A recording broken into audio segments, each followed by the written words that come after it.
யாழில் அதிநவீன கரணி வகுப்பறைகள் மற்றும் தேர்ச்சி பெற்ற விரிவுரையாளர்கள் அடங்கிய ஸ்லிட் நொதர்ன் யூனிகள் உங்கள் எதிர்கால. வணக்கம், இது ஐபிசி தமிழின் இன்றைய பிரதான செய்திகள். முதலில் தலைப்புச் செய்திகள். மஹிந்த ரணிலிடையே சமரசம் செய்த பிரதமர் தீவிர முயற்சி. கட்டுப்பணம் செலுத்தினார் விஜயதாச ராஜபக்ச. மனோ சஜித்துக்கு ஆதரவு. ரணிலை ஆதரிக்கும் மற்றொரு மலையக கட்சி. ஒன்றுமில்லாத தேர்தல் வன்முறை பதிவு. தேர்தலின் பின்னர் கலவரம் வெடிக்கலாம். விக்னேஸ்வரன் எம்பி ஆரூடம். மொட்டு கட்சியின் தீர்மானத்தில் மாற்றமில்லை. சாகர காரியவசம் அறிவிப்பு. மொட்டு கட்சியின் வேட்பாளர் பெசிலா புதன்கிழமை வெளியாகவுள்ள அறிவிப்பு.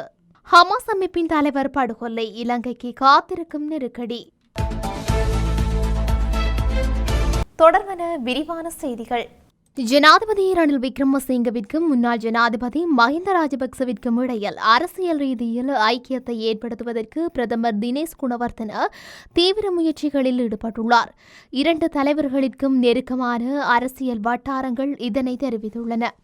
தனது பாடசாலை தோழனான ஜனாதிபதியுடனும் முன்னாள் ஜனாதிபதியுடனும் நெருக்கமான உறவுகளை கொண்டுள்ள தினேஷ் குணவர்த்தன தேர்தலில் ஜனாதிபதிக்கான பொதுத்தளத்தை ஏற்படுத்துவதற்காக அரசாங்கத்தில் இடம்பெற்றுள்ள அனைத்து கட்சிகளையும் ஐக்கியப்படுத்தும் முயற்சிகளில் ஈடுபட்டுள்ளார் என விடயமறிந்த வட்டாரங்கள் தெரிவித்துள்ளன. எனினும் பொதுஜன பெரமுனவின் சார்பில் வேட்பாளரை நிறுத்த வேண்டும் என பசில் ராஜபக்ச பிடிவாதமாக இருந்தால் இந்த முயற்சிகள் வெற்றியளிக்கவில்லை. ஜனாதிபதிக்கு வேறு ஒருவரை நிறுத்துவது என ஸ்ரீலங்கா பொதுஜன பெரமுனவின் மத்திய குழு தீர்மானித்துள்ளது.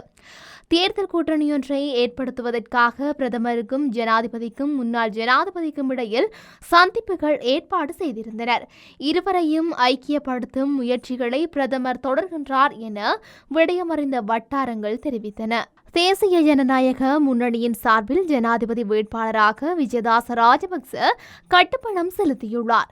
2024 ஆண்டுக்கான ஜனாதிபதி தேர்தலில் போட்டியிடும் வகையில் தேசிய ஜனநாயக முன்னணி சார்பில் விஜயதாச ராஜபக்ச இன்று வியாழக்கிழமை கட்டுப்பணம் செலுத்தியுள்ளார். ராஜகிரியவில் உள்ள தேர்தல் ஆணைக்குழுவில் கட்டுப்பணம் செலுத்தப்பட்டுள்ளது. 2024 செப்டம்பர் 21 இடம்பெறவுள்ள ஜனாதிபதி தேர்தலில் போட்டியிடுவதற்கு இன்றைய தினம் வரையான காலப்பகுதிக்குள் மாத்திரம் 7 வேட்பாளர்கள் கட்டுப்பணம் செலுத்தியுள்ளனர். இதற்கமைய அங்கீகரிக்கப்பட்ட அரசியல் கட்சி சார்பில் போட்டியிட 5 வேட்பாளர்களும் சுயாதீனமாக போட்டியிட 2 வேட்பாளர்களும் கட்டுப்பணம் செலுத்தியுள்ளனர். ஜனாதிபதி தேர்தலுக்கான உத்தியோகபூர்வ அறிவிப்பை தேர்தல்கள் ஆணைக்குழு கடந்த மாதம் 26 வெள்ளிக்கிழமை காலை வெளியிட்டது. அறிவிப்பு வெளியான ஒரு சில மணத்தியாலத்துக்குள் ஜனாதிபதி ரணில் விக்ரமசிங்க சுயாதீன வேட்பாளராக போட்டியிடுவதற்கு கட்டுப்பணம் செலுத்தப்பட்டுள்ளது. முன்னாள் நாடாளுமன்ற உறுப்பினர் சரத் கீர்த்தி ரத்ன சுயாதீன வேட்பாளராகவும் புதிய சுதந்திர முன்னணியின் வேட்பாளராக ஓசல லக்மான் அனில் ஹெரத் என்பவரும் இலங்கை தொழிலாளர் கட்சி சார்பில் போட்டியிடுவதற்கு எல்ஜி லியனகே என்பவரும் கட்டுப்பணம் செலுத்தியுள்ளார். ஐக்கிய மக்கள் சார்பில் போட்டியிடுவதற்கு எதிர்க்கட்சி தலைவர் சஜித் பிரேமதாசவும் தேசிய அபிவிருத்தி முன்னணி சார்பில் போட்டியிடுவதற்கு எஸ்.கே. பண்டாரநாயக்கவும் கட்டுப்பணம் செலுத்தியுள்ளனர். தமிழ் முற்போக்கு கூட்டணியின் அரசியல் குழு கூட்டம் நாளை கொழும்பில் நடைபெறவுள்ளது. எதிர்வரும் செப்டம்பர் 21 நடைபெறும் ஜனாதிபதி தேர்தல் தொடர்பில் ஆராய்ந்து முடிவுகளை எடுக்கும் நோக்கிலேயே இக்கூட்டம் ஏற்பாடு செய்யப்பட்டுள்ளது. ஐக்கிய மக்கள் கூட்டணியில் இணைவது, தேர்தல் விஞ்ஞானமும் மற்றும் அடுத்த பாராளுமன்ற தேர்தல் உள்ளிட்ட விடயங்கள் தொடர்பிலும் இதன்போது கலந்துரையாடப்படவுள்ளன. அதேவேளை ஜனாதிபதி தேர்தல் தொடர்பில் ஆராய்வதற்கு இலங்கை தொழிலாளர் காங்கிரசின் தேசிய சபையும் இவ்வாரம் அல்லது அடுத்த வாரம் அளவில் காங்கிரசின் தலைவர் கிழக்கு மாகாண ஆளுநர் செந்தில் தொண்டமான் தலைமையில் கூடவுள்ளது. தமிழ் முற்போக்கு கூட்டணி சஜித் பிரேமதாசவையும் இலங்கை தொழிலாளர் காங்கிரசின் ரணில் விக்ரமசிங்கவையும் ஆதரிக்கும் முடிவை எடுக்கவுள்ளன என்று தெரிய வருகின்றது. தேர்தல் சட்டத்தை மீறியமை உள்ளிட்ட 125க்கும் மேற்பட்ட முறைப்பாடுகள் கிடைக்கப்பெற்றுள்ளதாக தேசிய தேர்தல்கள் ஆணைக்குழு தெரிவித்துள்ளது. நியமனம் வழங்கும், இடமாற்றம் மற்றும் பதவி உயர்வு வழங்குதல் ஆகியன இதற்குள் அடங்குவதாக ஆணைக்குழுவின் முறைப்பாட்டு பிரிவு அதிகாரிகள் தெரிவித்துள்ளனர். எதிர்வரும் தேர்தல் தொடர்பில் முறைப்பாடு இருப்பின் தேர்தல் ஆணைக்குழுவில் ஸ்தாபிக்கப்பட்டுள்ள முறைப்பாட்டு பிரிவில் அவற்றை முன்வைக்க முடியும் என தேர்தல்கள் ஆணைக்குழு குறிப்பிட்டுள்ளது. இதேவேளை தேர்தல் காலப்பகுதியில் இதுவரை கிடைக்கப்பெற்றுள்ள முறைப்பாடுகளில் பெரும்பாலானவை அரசு சொத்துக்களை முறையற்ற விதத்தில் பயன்படுத்துகின்றமை தொடர்பிலே கிடைக்கப்பெற்றுள்ளதாக ஃபெஃப்டல் அமைப்பு தெரிவித்துள்ளது. வரும் ஜனாதிபதி தேர்தலில் மொட்டு கட்சியின் பங்கு என்னவென்று கேட்டீர்களானால், அந்த கட்சியில் இருப்பவர்கள் திரும்பவும் ஒரு தேர்தல் வந்தால் முழுமையாக அழிக்கப்பட்டு விடுவார்கள் என்றே கருதுகின்றேன் என நாடாளுமன்ற உறுப்பினர் சி.வி. விக்னேஸ்வரன் தெரிவித்துள்ளார். நாட்டை பொறுத்தவரையில் இப்பொழுதும் எனக்கு ஒரு கரிசனை இருக்கின்றது.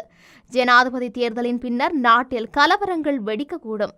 சிங்கள வேட்பாளர்களிடையே 50% வாக்கை பெறக்கூடியவர்கள் என்று எவரும் இல்லை. உண்மையில் அவர்கள் 50% வாக்குகளுக்கும் குறைவாகத்தான் பெறுவார்கள். ஆனால் இந்த தேர்தலில் பல பேர் போட்டியிடுகின்றார்கள் என்று கூறினாலும் ரணில், சஜித், அனுர என்ற 3 பேர்தான் முக்கியமானவர்கள். இந்த மூவருக்கும் இடையில் என்ன மாதிரியான போட்டி நடக்கப் போகின்றது? இந்த தேர்தலில் மொட்டு கட்சியின் பங்கு என்னவென்று கேட்டீர்களானால், அந்த கட்சியில் இருப்பவர்கள் திரும்பவும் ஒரு தேர்தல் வந்தால் முழுமையாக அழிக்கப்பட்டு விடுவார்கள் என்றே கருதுகின்றேன். அதாவது தெற்கில் இருக்கின்ற அவர்களுடைய ஆசனங்கள் எல்லாம் ஜேவிபி கட்சிக்கு போய்விடும் என்பது என்னுடைய கருத்து. அந்த அளவுக்கு இந்த நாட்டுக்கு அவர்கள் செய்த துரோகம் மக்கள் மனதிலேயே இருக்கின்றது. குறிப்பாக இந்த நாட்டை அவர்கள் சூறையாடி இருக்கின்றார்கள்.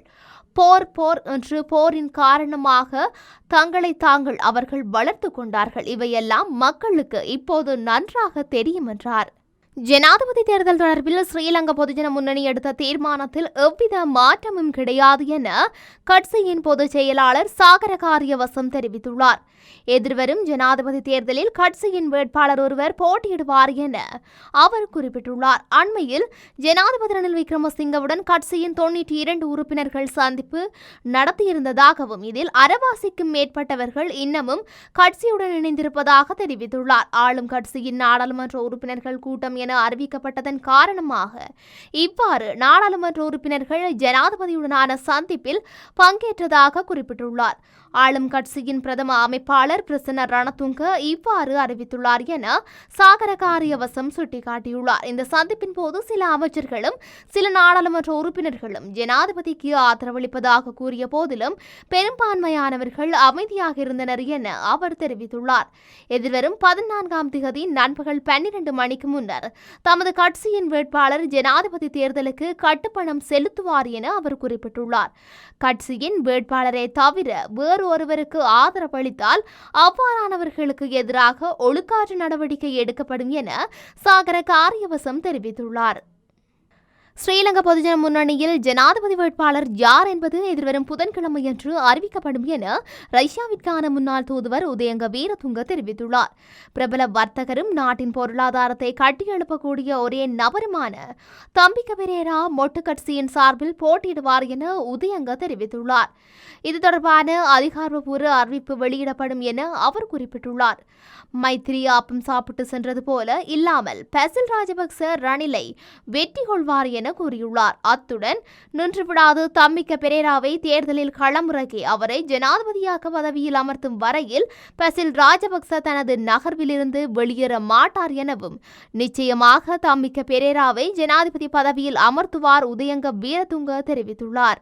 ஹமாஸ் அமைப்பின் அரசியல் தலைவர் கொல்லப்பட்டதன் மூலம் மத்திய கிழக்கு பிராந்தியத்தில் மோதல் சூழ்நிலை உருவானால் அது இலங்கைக்கு நேரடியான தாக்கத்தை ஏற்படுத்தும் என அரசியல் ஆய்வாளர் மொஹான் சமரநாயக்க தெரிவித்துள்ளார். ஈரானின் பதிலடியில் இது குறித்து தீர்மானிக்கப்படும் என அவர் குறிப்பிட்டுள்ளார். தொடர்ந்து அரசியல் மற்றும் பதட்டம் நிலவும் நிலைமைக்கு மத்திய கிழக்கு பிராந்தியம் தள்ளப்பட்டால் அது இலங்கையையும் முழு உலகத்தையும் மிகவும் பாதிக்கும் என அவர் குறிப்பிட்டுள்ளார். ஈரான் பதிலடி கொடுத்தால் தீவிர போர் பதட்டமாக அது மாற்றமடையும். எனினும் இந்த சந்தர்ப்பத்தில் நிலைமை எப்படி மாறும் என கூற முடியாது.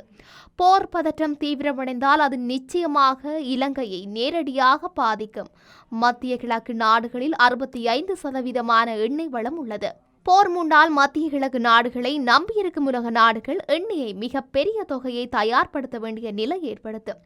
இந்த போரால் இலங்கையின் பொருளாதாரம், மக்களின் வாழ்வாதாரம், அரசியல் நிலைமை உள்ளிட்ட பல விடயங்களுக்கு நேரடி பாதிப்பு ஏற்படுவதனை தவிர்க்க முடியாமல் போகும். மத்திய கிழக்கு பிராந்தியத்தில் மோதல்கள் அதிகரிக்கும் பட்சத்தில் உலகளாவிய விநியோக வலையமைப்பு வீழ்ச்சியடையும் எனவும் இலங்கையும் பாதிக்கப்படலாம் என அவர் மேலும் தெரிவித்துள்ளார். இத்துடன் இன்றைய பிரதான செய்திகள் நிறைவடைகின்றன. தொடர்ந்தும் செய்திகளை அறிந்து கொள்ள IBC தமிழ் நியூஸ் என்ற எமது யூடியூப் பக்கத்தினூடாக இணைந்திருங்கள். நன்றி. யாழில் அதிநவீன கரணி வகுப்பறைகள் மற்றும் தேர்ச்சி பெற்ற விரிவுரையாளர்கள் அடங்கிய ஸ்லிட் நொதான் யூனிகள் உங்கள் எதிர்கால